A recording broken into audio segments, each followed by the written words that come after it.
starting to see this is important in our child welfare systems. That is all very important. So another thing for us to celebrate. Celebrate, folks. Yeah. And finally, we are starting to see mental health be integrated into all of healthcare. So for so long we were over there and no one wanted to deal with mental health.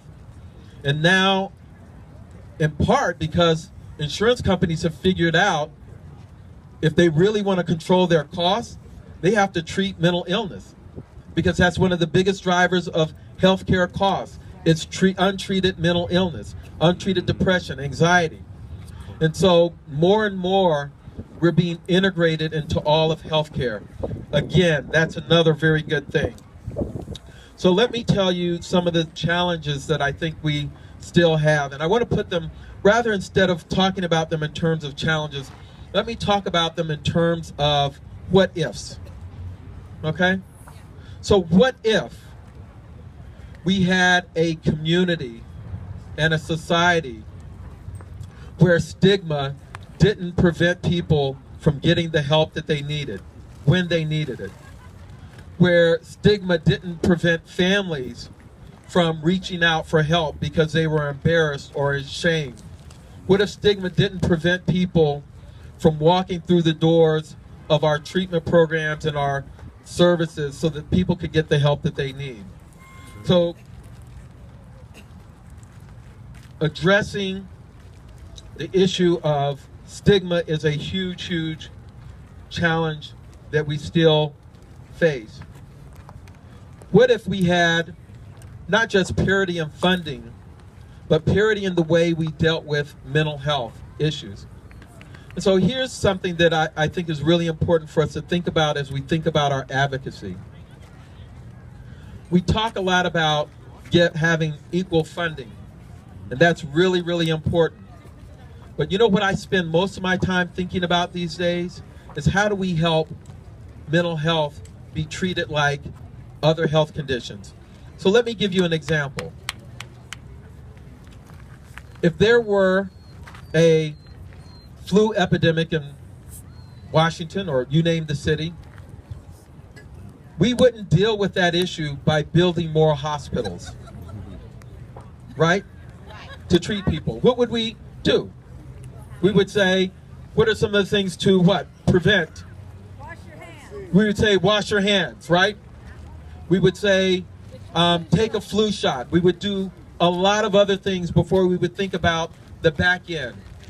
But in our field, what we do is, whenever there's an issue around mental health, the first thing we say is build more treatment, and that's important, but we never think about the front end. How do we prevent?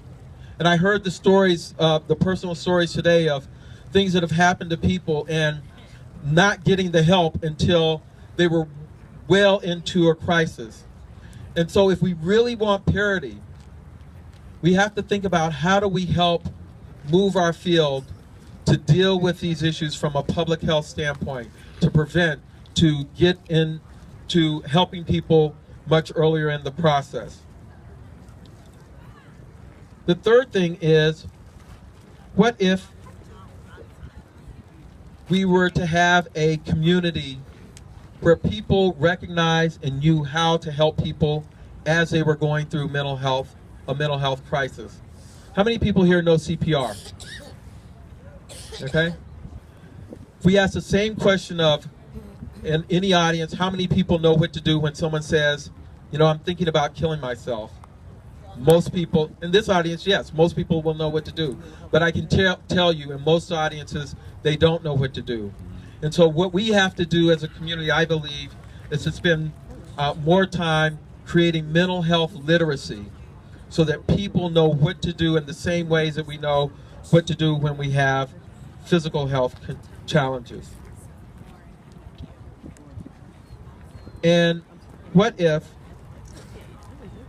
we intervened at the earliest possible moment when people needed our help? So here's my prescription for our advocacy. And I think that as we do our advocacy. It's really important to think about how do we want to move our movement. And so here are a couple of things that I think are really important for us. One is I really believe we have to change the paradigm for how we think about mental health and mental health treatment. And one of the biggest challenges we have, I believe, is moving from a passive stance when it comes to mental health and moving to an active stance. Do you know what I mean by that? Oh, yeah. We build treatment programs in our communities, and we wait for people to be in crisis to come to us. And what we know is that 40% of the people who have mental health challenges don't come to treatment. So if that's our stance, we're going to miss a lot of people. And so I believe we have to have a much more assertive outreach to our communities. And if mental health issues are everywhere, where do we have to be? Everywhere. If mental health issues are everywhere, where do we have to be? Everywhere. If mental health issues are in every segment of our communities and our families, and they are everywhere in our society, where do we have to be? Everywhere. So we can't wait in our treatment black boxes for people to come to us. We have to go and infuse what we know into every system and every part of our community. And if mental health issues affect everyone in our community, then our interventions have to deal with who? Everyone. Oh, wait a minute. Do we really believe that? Do we really believe that mental health issues are universal? Then if they're universal, why do we spend all of our time only working with people after they have a diagnosis? If we really believe that mental health issues are universal, we're going to be working with everyone in our community, our kids, and we saw some great kids over there. Let's give it up for our kids. That's what I'm talking about. Getting to our kids earlier, getting to people in our communities earlier. And so let me leave you with this. I think we're on the precipice of some major, major change in our community. But I really believe we have to change the way we're thinking about these conditions. We have to think much further upstream and not just at the back end when people are in crisis. There are too many communities in our nation where the only way that you can get help is for you to be in crisis. We don't want that. Right? And we also have to change the paradigm so we're not waiting for people to come to us, but we're going to where people are. And we also want to make sure that everyone in our community knows CPR, but they also know mental health first aid, so that they can help our brothers and sisters, family members, co-workers when they need the help. So in our advocacy as we go forward, I think we have a lot to be proud of. I think we have a lot to be thankful for.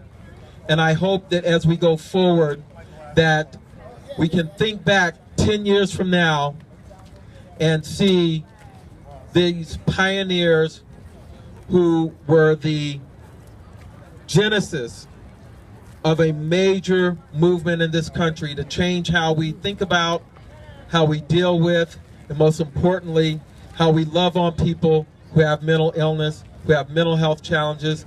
And so let's keep up the good work, let's keep up the fight, and let's never ever stop our advocacy for mental health and for the people who we are working with.